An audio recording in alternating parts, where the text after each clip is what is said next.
and welcome to my secret lair of epic proportion. I am going to read you the story of how these kids got off on the wrong bus.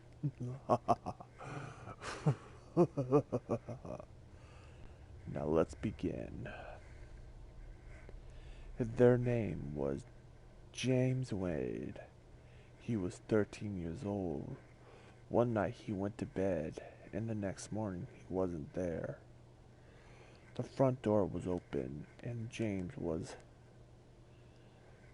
there. Were no sign of disturbance. James wasn't trouble child. His parents were decent and loving, hard-working. They all lived together in a nice mid-class neighborhood in the suburbs. No one ever saw him again. The police had no lead or no clues, and no suspicions. The story pretty much starts and ends there. Pretty much, but not quite. James disappeared Wednesday night. I saw him in school earlier that day, and he told me that the previous night something had woke him up in early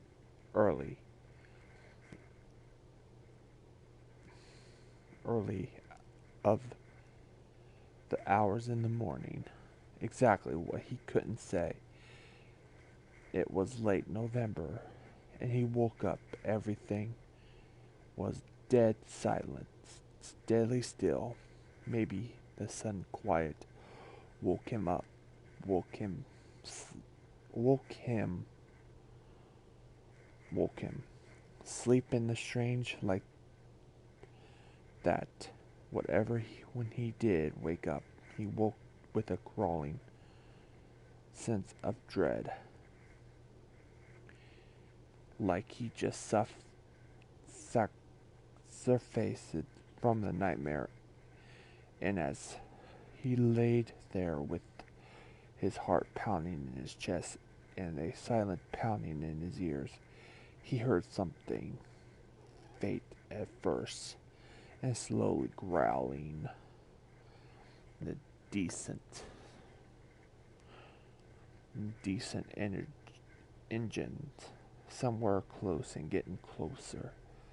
Then, as the approaching of his house, he heard a second noise. Took him a moment to realize it was a horn, beeping gently from someone taking care not to wake the whole street, tapping out of his friend's rhythm, and a kind toot, toot, toot, toot. But it was horrible noises, James says, the tortured and unnatural, like a honking of a dying goose. He crept into the window and looked outside. Crawling down the empty streets of an unheard place in an ice cream van was an old school bus with a buttery yellow GMC, one of those things that look cross between the tailor and the horse box. It looked like it had driven through a swamp. There were mud splattered, retaliating out from the rusted wheels, arcing and dead leaf rotten in a window screen grill. The body plan had replaced the bodywork and the pathwork of yellow shades on the black letters. that was peeling away, hanging off the side of the bus like shard and torn. James didn't switch on the bedroom light. He didn't open the curtains. He just kind of peered through the crack between the drapes. But when he did, the bus rolled to a stop and stood there for a few moments, ideally the center of the road. Then the headlights flashes. By now, James was crawling with terror. Seeing an old bus on a quiet, resident back street in the early hours of the morning was a strange sight, but it shouldn't have been one inspired blind terror, but it did. James could sense that something was very wrong. He decided to dive back into bed and pulled the sheets over his head. He lay there for a while with his heart being beaten, and sometimes later, not long, maybe 5 minutes, he crept back to the window. The bus was outside of his house. He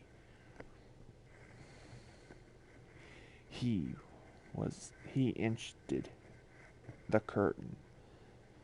The horn went beep beep.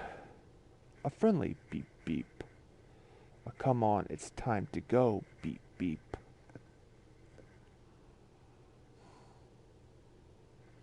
James went back to bed. And this time he stayed there.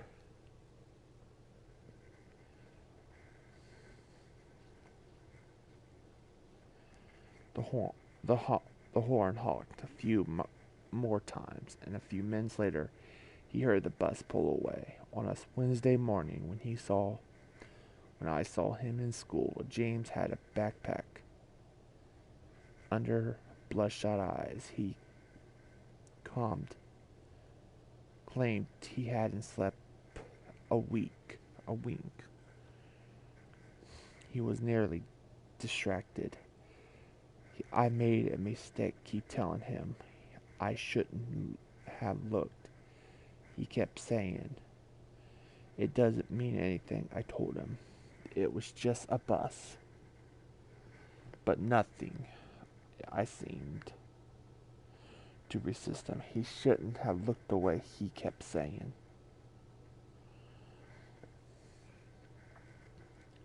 And that's where my story ends.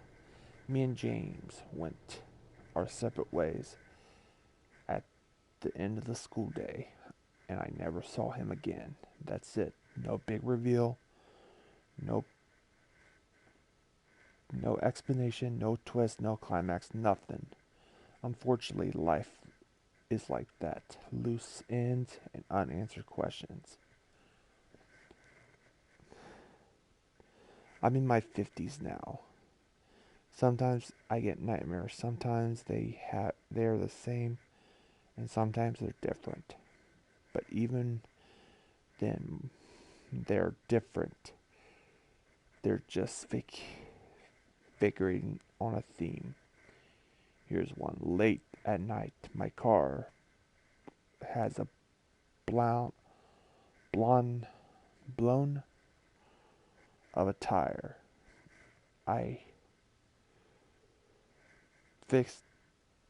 I'm fixing it by the side of the road.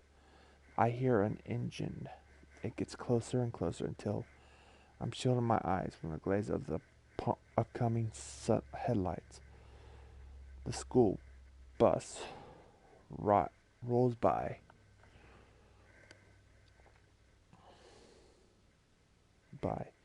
As it passed me, I see a kid in the back window banging on the glass, screaming.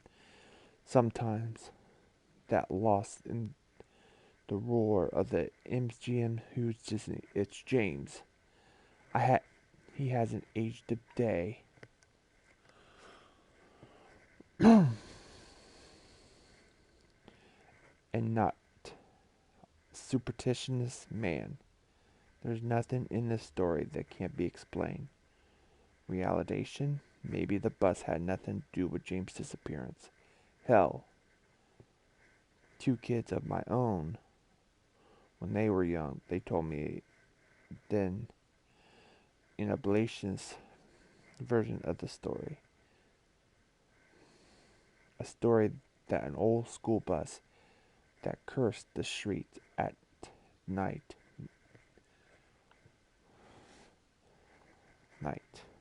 It moved slowly like a stalking cat, its horns honking gently. The siren a sound to look outside the window. The bus rolled to stop. Next time they looked out of the window, it would be parked outside their house. Soon after that, they may be even in the same night that the child disappeared without a trace.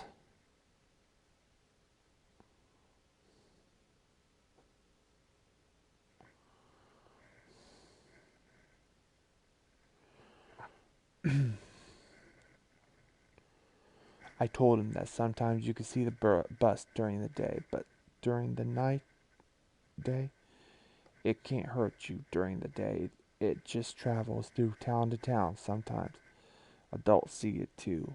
It can't hurt adults. Or maybe it can. It just doesn't want them mostly. Adults don't even notice it.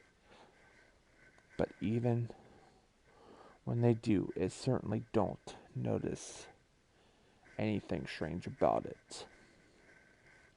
Because through, you can see through a window. You can't see the inside of the bus. You can't see the children banging on the glass, crying and screaming and wondering why the hell you're just standing there looking at them. Why the hell you don't do something.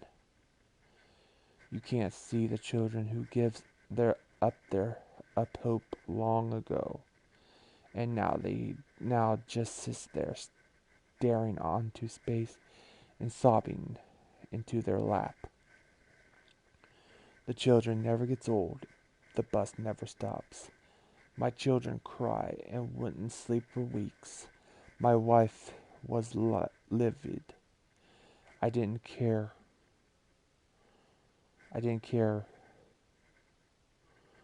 I'm not saying that I told my children the truth. A bastarded version of what James told me, with a gap filled by my nightmare. Nevertheless, it seems important to my children that my children knows if there are ever lying in bed, and if they're ever hearing the sound of an engine and honking the horn, they ignore it. Following that, they should run out to their room and climb into bed with me and the mother. Anyway, anything, just don't go to the window. And that is the story of the bus. Now, most of the story is, don't ever go into the bus.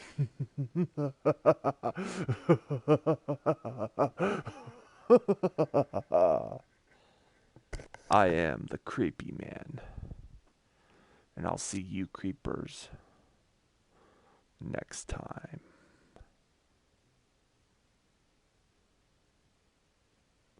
Anyways, guys, if you guys like this video, please drop a like. And as always, I'm Tail Killer Gamer 1. I hope you guys enjoyed the creepy